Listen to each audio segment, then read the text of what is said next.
When revival comes, your priorities begin to shift.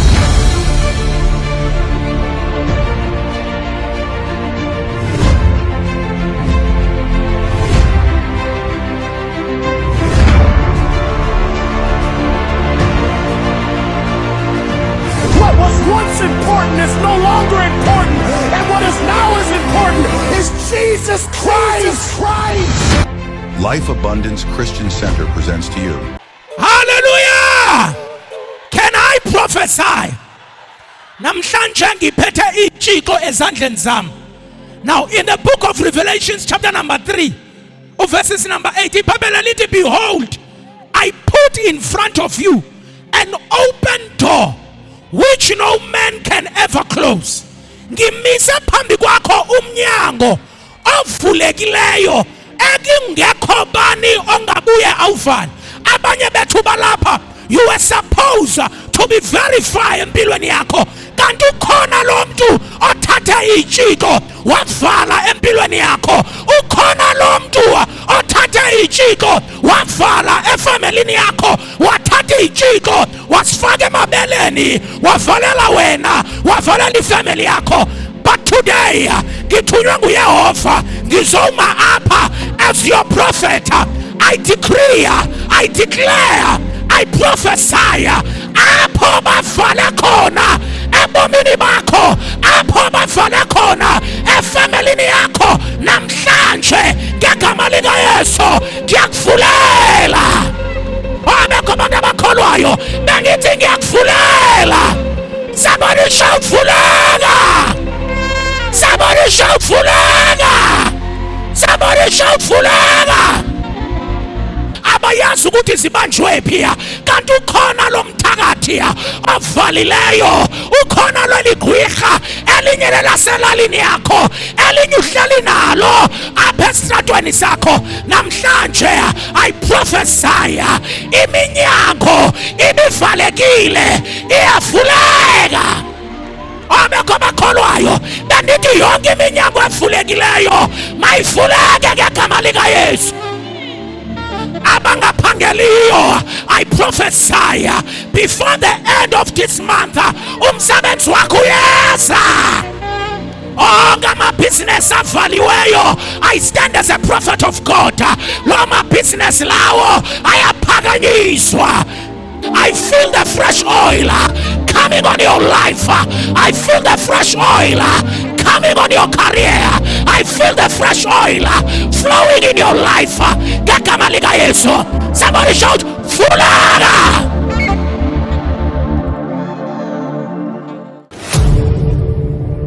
Thank you so much for watching our programs. I hope you are enjoying it. Abraham Shiali, it's my name. I am your prophet. Kumbula, ukuba u around Cape Town ndiyanqwenela into bana ke uze usihambele apha office zethu zilapha Cape Town eKhayelitsha kwa A605 Makhabeni Road. We are just opposite Bonjo Garage as well as Luhlaza High School. Exactly apha phambi kwesikolo ekuthiwa Luhlaza High School. That is where our office are. Indlu ependwe black enemibala gold. Kulapho esikhona every day, Monday until Saturday. Sivula ngo-8 o'clock, siyovala exactly ngo-3 o'clock. Hlala nawe phansi ndikuxelele indaba zakho, ndikuxelele uba kwenzeka ntoni empilweni yakho, singanelapho sincothule ingxaki yakho, sibuyisela into yomntu emntwini wayo. Okwesibini, ndiyafuna wazi mphulaphula into yokubana wena mbukeli, umprofeti unazo nezixhobo, specifically prophetic materials, ingakumbi kweli xesha le-festive season nalapho abantu bagoduka khona. Ingabe uzawugoduka, uzawubheka ngasekhaya, and uyayazi uba kudala laa ndlu yavalwa and idinga into yokubana before bewuyafika iqale isetyenzwe. Umprofeti unezixhobo ezinamandla, umgijimisi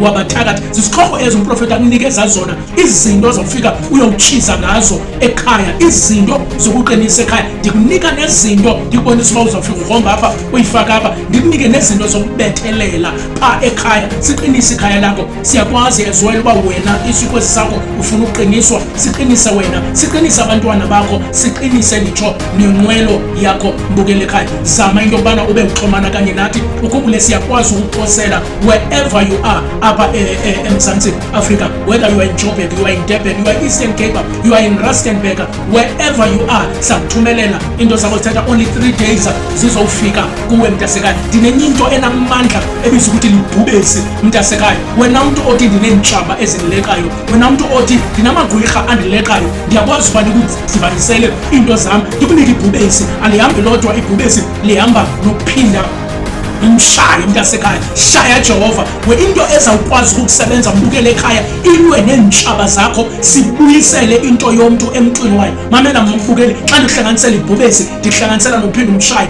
Ezi zinto zenza into yokubana lento bebefuna into yokubana mayenzeke kuwe mayingenzeki kuwe, koko mayenzeke ezintshabeni zakho. I want you to order now ibhubesi kanye nophinda umshaye. Wena muntu onentshaba, wena muntu onamagwirha akulekayo, ayihambi yodwa mntasekhaya. Abantu abafuna uqiniswa bracelets zikamprofeti esihlala apha esihlahleni sakho, ungayenza loo nto wena, ungayenzela abantwana bakho odele wena kulwe xesha le-festive apha amagwirha khona. Hlala une-bracelets zikamprofeti ezifumanekayo. Ndiyakuposela mphulaphuli, ndiyakuposela mbukeli apho ukhona ukwazi into yokubana ube uyazifumana ezi zinto. Khona ubuzayo zintoni ezinye izinto onazo apho mprofeti? Unomuntu omaziyo onebekelo. Sinawo amayeza angakunceda ingakumbi kubantu abahlutshwa libekelo mntasekhaya. Singakuposela likwazi lizofika kuwe. Unemilenze edumbayo, unemilenze eqaqambayo, unento engathi uhlatywa zezinto, even inaliti apha phantsi kwenyawo eli lakho, unengxaki nemilenze. Sinalo iyeza lebekelo elingakwaziyo into yokubana lingakunceda mbukeli apho ekhaya. Abantu abaxhuzulayo, abantu abawayo, umprofeti unawo iyeza lokunceda abantu abawayo nabantu abaxhuzulayo. Baninji bafikile besiwa, baninji bafikile behambe indawo bengancedakali, bebanjwe sisifo sokuxhuzula. Namhlanje sakwazi into yokubana sibe siyabanceda bakhululekile. Now it's your turn into yokubana nawe sikuncede apho ekhaya, utsho ube uyakhululeka mntasekhaya. Andiphele lapho, zininji kakhulu izinto endinazo. Ikhombo yotshwala, ngabe unomntu wakho apha ekhaya osela kakhulu utshwala, ngabe unomntu apha ekhaya osebenzisa kakhulu i-drugs. Umprofeti finally iyeza lokuyekisa utshwala, iyeza lokuyekisa i-drugs phecelezi iziyobisi. Ngabe ngumntanakho, ngabe ngubrother wakho, ngabe ngusister wakho, ndinalo elo yeza. Just call the numbers on the screen, sikwazi into yokubana nawe sikuposele sikuncede. Otata abanengxaki ekamereni, iyeza elibizwa ukuthi yimbiza yamadoda, umprofeti unalo elo yeza. Liyeza linamandla kakhulu. Uba ungutata uhlutshwa iswekile, mhlawumbi nezinja asakhonkoti kakuhle pha ekamereni, oda apha kuthi mntasekhaya sikuncede. Baninji bafikile otata, sibanyengezele, utsho ukufudumale ube kuhle pha ekhaya ekamereni. Ingabe ungumama apho uhlutshwa yinto yokungafumani bantwana, mhlawumbi izisu ziyaphuma, azihlali izisu, zihlala nje inyanga zibe 2 zibe 3 ziphume. Oogqirha baze bathi unengxaki ne-fibros, awufumani bantwana. Sinalo iyeza mntasekhaya elingakunceda. Imbiza yomama ikhona. Okwesibini, omama abahlutshwa sisilwane, awulali ebusuku ulaliswa nalento, ikufikela ngobusuku iyazijika ifane nomuntu oyindoda. Le nto ilala nawe uzoba nengxaki even nesisu esi, ingakumbi apha emazantsi esisu siyakuhlupha ngoba uhlutshwa sisilwane. Uzihambile indawo awuncedakali. Finally into yokukunceda kwinto yesilwane sinayo mntasekhaya. Baninji bafikile omama, bafikile osisi beleqwa sisilwane, behlutshwa yinto yesilwane. Bafika mntasekhaya, sabasebenza, sabanceda. Nawe ndingakunceda, ndikusebenze, ndikuthumelele zonke izinto ezingakwazi into yobana zibe ziyakunceda. Ndikwazi ke into yobana ke mphulaphuli undicontacte. Inombolo zam zomnxeba once more ngu-073 907 1240. Ngicela uziphinda inamba zam ngu-073 907 1240. Okugqibela 073 907 1240. Ayikho into ongenokwazi ukukunceda ngayo noba uhlutshwa yintoni na. Zininji ezikhona. Just wena dial the number on the screen, siwhatsappele, sifowunele, sikwazi ukubana sikuthumelele into zakho. Ixesha lokukhululeka lifikile. And finally eyogqibela engakwazi ukuyishiya, abantu abanengxaki nezimali, abantu abathi imali ayihlali, abantu abathi imali ayibonakali, abantu abathi ndibolile ngamatyala, nditsho nemali ezizalayo. Yemntasekhaya sinayo into ebizwa ukuthi yimvula yemali alala, mvula yemali alala. Sesincede abantu abaninji bebebopheke ematyaleni, imali ingabonakali, imali ingahlali, ethi imali andiyiboni, isebenza kanzima but andinamali. Namhlanje sibancedile, sabanikeza imvula yemali yabanceda namhlanje. Order yours, ndikwazi ukuthumelela imvula yemali uphume kulamatyala okuwo. Ndibambe on the numbers on the screen ndikuthumelele into zakho nezinye mhlawumbe engakhange ndiyazimenshina sininji mphulaphula yiza sikuncede. Igama wayeBrem Kashiyane. I am your prophet. Till we meet again. God bless you. Bye bye. You are supposed to be very far. Kukho lo mntu uThixo uzama umbhekelisa wena uyamsondeza. uThixo uzama umsusa wena uyamsondeza. Usondeza umuntu oyingxaki empilweni yakho. Usondeza umuntu oyiproblem. Lithi iBhayibheli mama uAbraham uhamba noLot ngumntakwami ifamily yakhe. Kodwa uthi man Lot ikhona into uThixo afuna ukuyenza. Wafika wathatha idecision wathi uzawuphuma left mna ndizawuthatha right and asilwanga kodwa ngenxa yale ndawo ekumele ndiyofika kuyo kumele usukile empilweni yami kumele ubhekelile ebomini bami. Kukhona abantu abanye ngabefamily bagcwele umona abanye ngabefamily bagcwele umona bagcwele ikhatshi. Susa susa susa susa susa. Hey benzani apha? Ya masengiqalile nje makuthiwa mangisebenze menzani lo? Hamba nobani lo? Hamba nobani lo? Hamba nobani? Siyasebenza. Hamba nobani? Phamse hamba nobani? Animazi mayiguli. Hey Stand in front. Hey nina nimenzani? Hey come out. Azo uyabona lo bamsebenze ngesulwana. Buka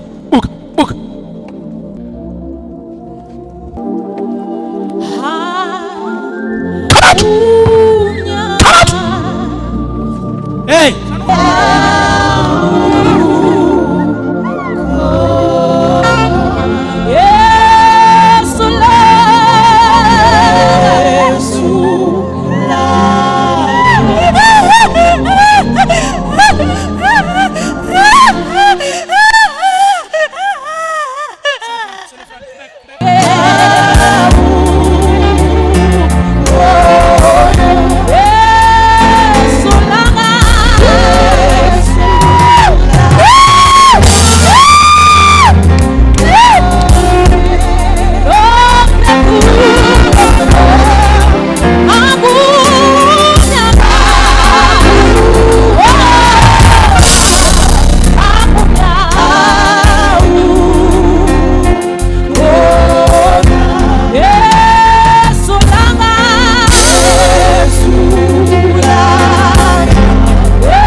Nenzani man? Nenzani apha? Nenzani? Nimenzani? Khuphani into zenu apha. Khawulezani. Khuphani into zenu. Khuphani msene front. Sebenza. Hey, moya wesulwana. Hey, moya wenyoka. Nenzani apha? Nenzani? Batshela uzobashwa ngomso. Sukela emkhaya. Nithini? Uthi uzoceba ityala uvela lapho wena. Uzocima ikamva? Uzoceba ityala. Oh. Uzoliciba. Anithi ulicima ityala? Akoka. Nenzeni nini? Bathumele ingilosi zakho pha. Ecourt. Kwanina. Yanele kuthiwa kwanina. Uyatshona. Bona kogqibela abantu. Theni? Bagqibela thina. Ogqibela nini? Gqibela thina. Saphi oil yam? Nenzeni kanti pha? Nenzeni kweli tyala? Hayi sifuna ubambisa lo mntakwethu. Uze apha wena uyamkhulula. Lesivile uqale walimisa ngokuthi uyalicima. Alicimi. Alicimi. Uzawufa pha ejele. Ovele ejele. Wasivile bawuthe uzalicima ngomso. Uyaxaxa ngomso kuyanyiwa. Kanyiwa ngomso. Uzawunyiwa, makunyiwe ke ngomso. Makunyiwe ke ngomso. Namandla manwena. Uyabona sibethwa kanjani esitratweni kodwa ngomso kuzonyiwa. Ngomso kuzonyiwa. Sokwenziwani ngomso? Elatyala liyacinywa. Hayi bo. Singafaka lo bali ngacinywa. Nimbambisa njani umntakwenu? Nimbambisa njani amandla nje? Alomfazi unamandla simazi uma intoni ngumprofeti intoni nalento. Hayi nomandla lo mfazi. Okay, kanidla apha ke. Yo. Hayi ke ngu. Kwenzekani ngo? Ngiyabona ifamily ibophisa umntakwabo. Ifamily isebenza umntakwabo. Nabantu sefamily yakho okungcoleleyo. Nabantu sefamily yakho okusebenzayo makatyiwe izinto zakhe. Bendithi makatyiwe izinto zakhe. Somebody shout fire. Shout fire. Come on. Naso nimjonge lo. Nyoka enzima. Yabona le ayihamba nayo lo enzima lo. Phethe enzima lo inyoka. Izanayi. Mike up. Yabona uphethe enzima inyoka lo. Eyaphansi kwamanzi. Izanayi. Uhamba nenyoka yaphansi kwamanzi. Bamsebenzisa phansi kwamanzi lo. Jo. Saphi oil. Bamsebenzisa phansi kwamanzi. Jo. Miyeke. Nazoke. Niyatsha. Nabani osebenza impilo yakho, whether ngumhlobo wakho, whether ifamily, ngoba bakhona abanye basesifemelini bahleka nathi kanti abathethi lonto. Abanye bakuthathela inhlahla yakho, abanye baba inkwenkwezi yakho, bafuna ukusebenza ngamandla wakho. Namhlanje ndiyakhulula ngegama lika Yesu. Bendithi namhlanje ndiyakhulula ngegama lika Yesu. Bendithi ndiyakukhulula ngegama lika Yesu. Welcome to a journey of transformation, hope, and abundance. At Abraham Shiani's Ministries, we believe in living life to the fullest, just as God intended. Led by the dynamic and inspiring Apostle Abraham Shiani, our mission is to guide you toward a life of purpose, prosperity, and unwavering faith. God will prepare a fish to take you to another level. Can somebody shout yes? Stay connected with us across every platform.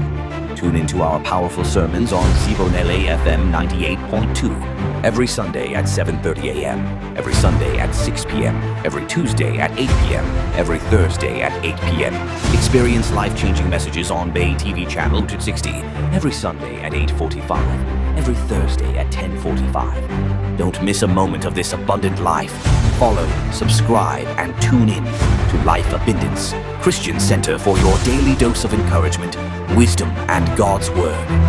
Experience life abundance today and let God's overflowing blessings transform your life. God bless you. I'm hearing a name like Ntombo Vuyo Mapofu. Ntombo Vuyo Mapofu. Something like that. Come. Go. Come. Makeswa or Makeswa. I'm seeing a woman, Mama Makeswa or Makeswa. Go, ma'am. Go along. Come.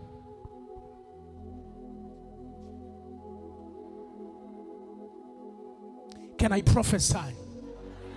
Can I prophesy? Makeswa nguwe lo mama. Nguwe lo. Funa unceda wena uqala. Okay, Dad. I'm not Okay, Dad. I'm not interested to you. I'm interested to kunalomntana abamsebenzileyo. Ngobani usisipho Mntanam ogqibela. ngumntana wakho wokugqibela. Ewe Dad. Kuthiwa mandimncede usisipho. Why Kodwa kufuneka Dad. ndimncedile? It's because ngibona into yakhe, it's like ngimbone emane ebhala grade 12 ebhala grade 12 ebhala grade 12, but the more ebhala is the more efaila, the more ebhala the more efail. Uzuqonde ngokuthi wayeka Dad. nento yesikolo. Ncede tata kunjalo Dad. Kwenzekani kulo mntana?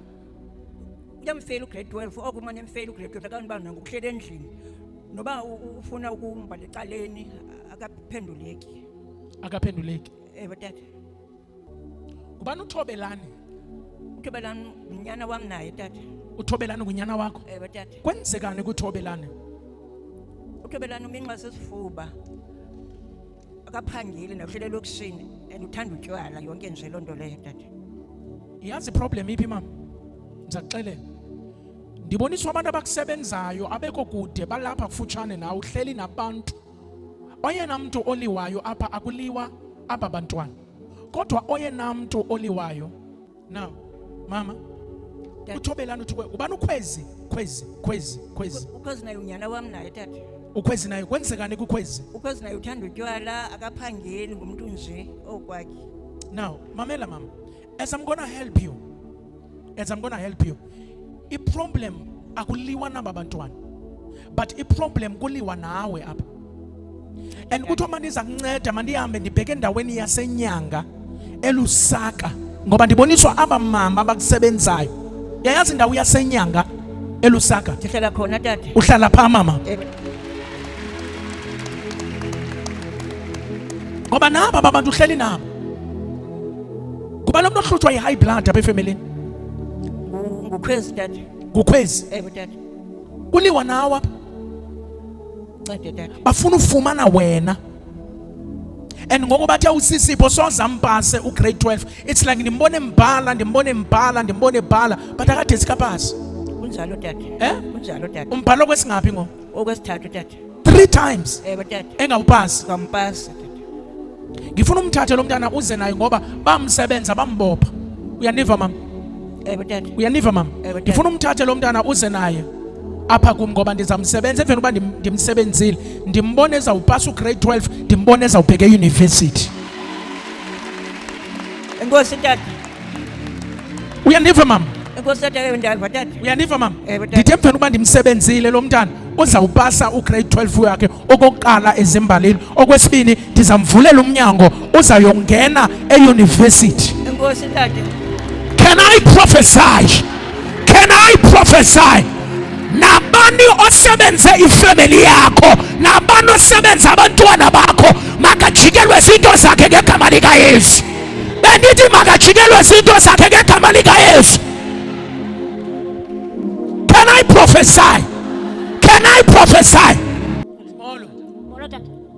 Right. Alright Dad, mzalwane. Ngi right kakhulu.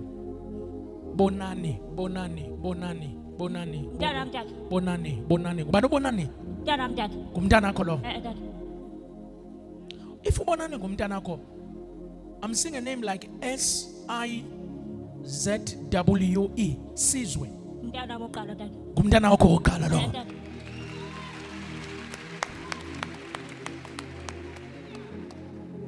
In the realms of the spirit, when my eyes begin to open, ngibona aba bantwana babini, ndibona ijele, ndibona i-drugs, ndibona ukufa. Ndibona into eziyi-3, ndibona ijele, ndibona i-drugs, ndibona ukufa. Kwenzekani kubonani nakusizwe mama? Talk to me. Bayatshaya i-drugs Dad. Bayatshaya Dad. Batshaya i-drugs. Dad. Kuthiwa wena uzawungcwaba. Dad. And abantwana ngabantu abane-anger, ngabantu abahleli nje banomsindo. Kunjalo Dad. And akho nto yongathi banganza nix empilweni, funeka bahlale bestakile ebomini. Kunjalo Dad. It's like ngokuthi okumanza banceda mandisuse lo moya wokufa obalandelayo. Ncede tata. Eh? Ncede tata. Wenza ntoni wena? Andiphangeli tata.